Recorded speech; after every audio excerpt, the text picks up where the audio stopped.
Hello students, myself Khushbu Pandya and Standard 7, Subject Computer and Lesson 1 students. And concept is the processing device. I will explain students today.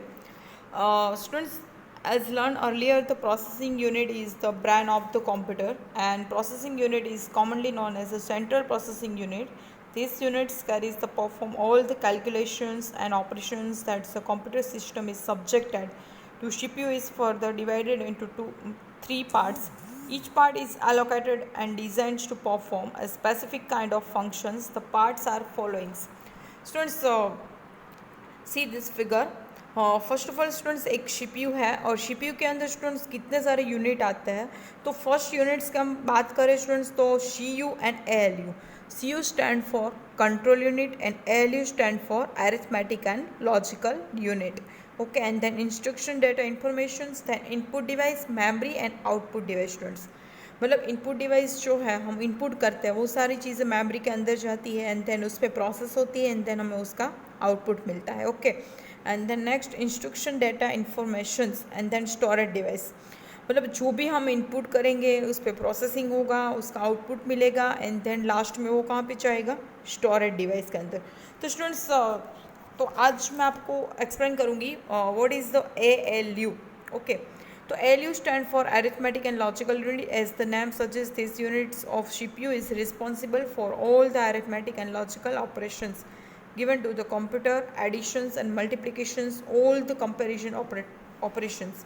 ALUs are designed to perform the integer calculations. Therefore, besides adding and subtracting numbers, and ALUs often handle the multiplication of two integers.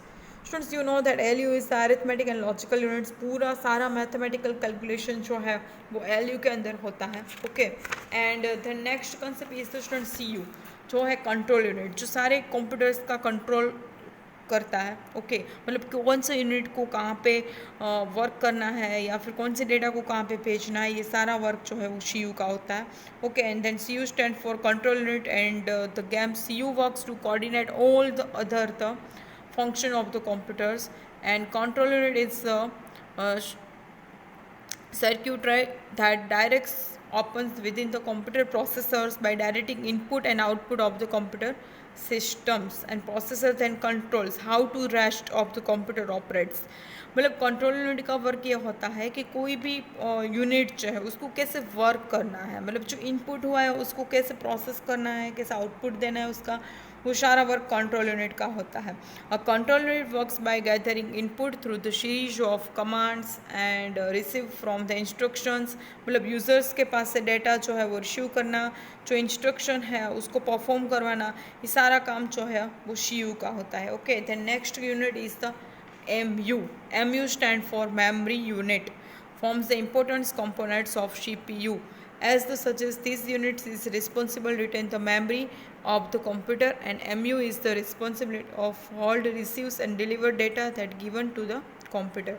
Students, memory is the most important because आपको पता है कि हमारा mind के अंदर जो memory होती है वो शॉर्ट टर्म मेमोरी होती है. मतलब हम कई चीज़ें भूल जाता है, बट कंप्यूटर के पास जो मेमोरी है वो लॉन्ग टर्म मेमोरी है. ओके, जिसके अंदर हम बहुत लॉन्ग टाइम तक हमारे जो डेटा है उसको स्टोर करके रख सकते हैं. तो फर्स्ट ऑफ ऑल स्टूडेंट्स यहाँ पे देखेंगे storage device. Storage device can be divided into two parts. First one is the internal part and second one is the external. That means internal memory and external memory. Okay, तो internal memory means inside the computer like the hard drive and RAM. मतलब computer के अंदर जो memory होती है जैसे कि CPU box का, वो इंटरनल मेमोरी हुई like hard drive and RAM. Okay, तो आप देख सकते हो स्टूडेंट्स ये जो है वो हार्ड ड्राइव है एंड ये वाली जो है वो रैम है. क्लियर. देन एक्सटर्नल मेमोरी में स्टूडेंट्स क्या आता है लाइक CDs, DVDs, वो सारी एक्सटर्नल मेमोरी है जिसका यूज़ आप बाहर से कर सकते हो. किसके लिए, आपके डेटा को स्टोर करने के लिए. Okay, then next students computer memory. तो computer is usually electronically device and which understand only electricity on and electricity off. Computer students आपको पता है वो एक इलेक्ट्रॉनिक डिवाइस है एंड वो only and only electricity understand करता है. जैसे कि आप ऑफ करोगे तो कंप्यूटर ऑफ हो जाएगा एंड ऑन करोगे तो इलेक्ट्रिसिटी मिलेगी तो वो ऑन हो जाएगा. Okay, but this is expressed by using two symbols that is 0 and 1. उसमें हम 2 सिंबल का यूज़ कर सकते हैं, 0 and 1, which are called binary digits और बिट्स. ओके, तो binary systems, what is a binary system? Computer can understand only and only binary language. Okay, the binary numbering system is used in the computer to express numeric values in mathematical operations. Despite having memory, computer memory is different from the human. मतलब computer की जो memory है वो human की memory से तो different ही होगी, because a computer store the data in form of 0 and 1. Computer students जो भी डेटा स्टोर करता है वो 0 and 1, उसके 2 ही डिजिट है बाइनरी के, 0 and 1, उसमें ही कंप्यूटर के डेटा स्टोर होते हैं, वो भी electronically.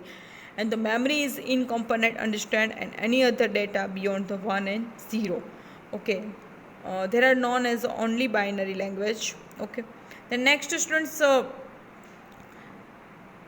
information or data you are giving to computer and irrespective of the language, subject, font, style, and the computer converts in the data 1 and 0.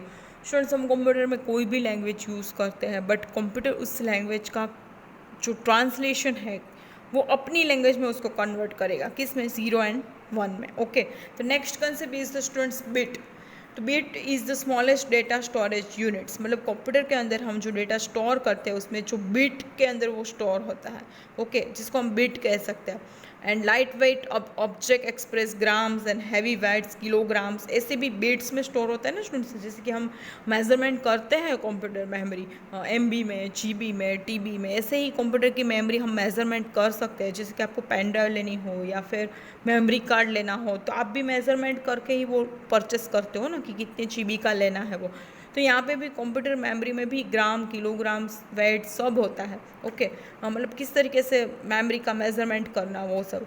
Okay, next यहाँ पे students computers memory. There are 2 types of computer memories. First one is the primary and second one is the secondary memory. And primary memory के भी 2 parts है, RAM and ROM. And secondary memory के भी 2 parts है, 3 parts है, hard disk, compact disk and pen drive. Okay, जो memory का use students हम बाहर से करते हैं वो सेकेंडरी मेमोरी में हुई, जैसे कि हम पेन ड्राइव बाहर से यूज़ करते हैं, CD, DVD, वो सब. रैम एंड रोम जो है वो प्राइमरी मेमोरी है. Okay, then next students byte. Byte students जो है वो बाइनरी डिजिट है. जब 8 छोटे छोटे बीट होते हैं ना तब एक बाइट बनता है स्टूडेंट्स, ये याद रखना. ओके, एंड नेक्स्ट स्टूडेंट्स, जो बाइट है उसके अंदर हम सारी चीज़ें स्टोर करवा सकते हैं, जैसे कि फॉर एग्जांपल लेटर, नंबर्स, वो सब. Okay, the next is the primary memory students. तो प्राइमरी मेमोरी के अंदर 2 टाइप्स मेमोरी होती है स्टूडेंट्स. प्राइमरी मेमोरी जो है वो शॉर्ट टर्म मेमोरी है. फॉर एग्जांपल उसमें क्या होता है कि जब तक उसको इलेक्ट्रिसिटी मिलती रहती है ना तब तक उसमें डेटा रहता है. जब आपका इलेक्ट्रिसिटी ख़त्म हो जाती है, मतलब लाइट ऑफ हो जाती है या फिर इलेक्ट्रिक पावर ऑफ हो जाता है, तो उसमें से डेटा जो है वो लॉस हो जाते हैं. ओके, तो यहाँ पे सब उसके भी टाइप्स है, 2 टाइप्स, वो है RAM and second one is the ROM. तो RAM stand for random access memory and RAM is the most common types of memory and other device such as printers. मैंने आपको पहले ही बोला था, the RAM is the short term memory and store the input data, result, program, application, information actively use while the system is on. तो students it can be read and right. जो RAM है students वो read भी कर सकती है and right भी कर सकती है. ओके, बट वो वॉलेटाइल मेमोरी है. जब तक उसमें लाइट मतलब इलेक्ट्रिसिटी मिलती है तब तक डेटा रहता है, जैसे वो ऑफ हो जाए उसमें से डेटा इरेज हो जाता है. Okay, then next memory is the ROM. ROM stands for read only memory and it is the permanent memory students used to store the important controls, programs and system software perform and the varieties of booting up starting systems. and ROM is non volatile students. ROM जो है वो read only memory है जिसमें आप only reading ही कर सकते हो, but वो नॉन वॉलेटाइल मेमोरी है जिसमें से डेटा इरेज नहीं हो जाएगा चाहे लाइट ऑफ मतलब इलेक्ट्रिसिटी ऑफ हो तो भी. Okay, then next concept is secondary memory.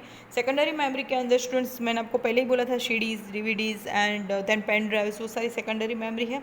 उसके अंदर एक कंसेप्ट है वो है मेजरिंग मेमोरी. तो computer has unit of measurement to calculate its storage capacity. Students हमें कंप्यूटर की भी स्टोरेज कैपेसिटी मेज़र करनी है तो उसके लिए भी special measure in term of bytes, kilobytes, megabytes, gigabytes and terabytes. Let is understand with the help of following table. तो इस टेबल के थ्रू मैं आपको एक्सप्लेन करूँगी कि कंप्यूटर की मेमोरी जो है वो कैसे मेजरमेंट होती है। First one is the unit of measurement students and first is the 1 byte. मैंने आपको पहले ही बोला था जब 8 बिट इक्वल करते हैं तब 1 बाइट बनता है और उसका सिंबल क्या है, B.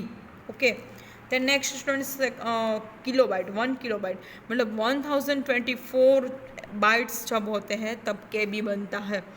Then megabytes, 1 megabyte 1024 kilobytes जब होते हैं तब एक 1 MB बनता है।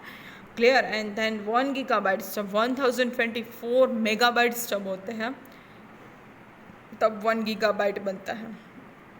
1 टेराबाइट कब बनता है, जब 1024 गीगाबाइट्स होता है तब TB बनता है। स्टूडेंट्स अब देख सकते हो हमें पता तो होता है KB, MB, GB and TB, but हमें उसका फुल फॉर्म और उसकी रेंज पता नहीं है और इक्वल पता नहीं होता है, इसीलिए okay. So remember that students. The next concept is the software. Software means the computer instruction or data and anything that can be stored electronically is software.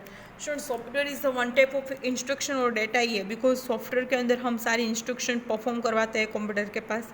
Okay, and computer electronically उस पर perform भी करता है। Okay, next concept is the relations between hardware and software. अब students hardware and software is the relations जो है वो बहुत ज़रूरी है, बिकॉज हार्डवेयर के बिना सॉफ्टवेयर पॉसिबल नहीं है एंड सॉफ्टवेयर के बिना हार्डवेयर पॉसिबल नहीं है। तो स्टूडेंट्स यहाँ पे आप लोगों को पता है कि both the hardware and software are necessary for the computer to do useful job, both are complementary each other. देखो हमारे पास कीबोर्ड नहीं है, माउस नहीं है स्टूडेंट्स, एंड मॉनिटर नहीं है, तो हम किससे इंटरनेट एक्सेस करेंगे। हाँ, मोबाइल है तो मोबाइल के लिए भी हमारे पास हार्डवेयर में मोबाइल तो होता ही है, मोबाइल की पूरी जो बॉडी होती है वो, एंड देन उसके अंदर हम फिर ब्राउजर्स मतलब UC ब्राउजर्स के अंदर नेट एक्सेस करवाते हैं। तो hardware and software is the most important. Okay, दोनों एक दूसरे के रिलेटेड है, तो हमें ये खास उसका रिक्वायरमेंट रहती है। Okay students, thank you.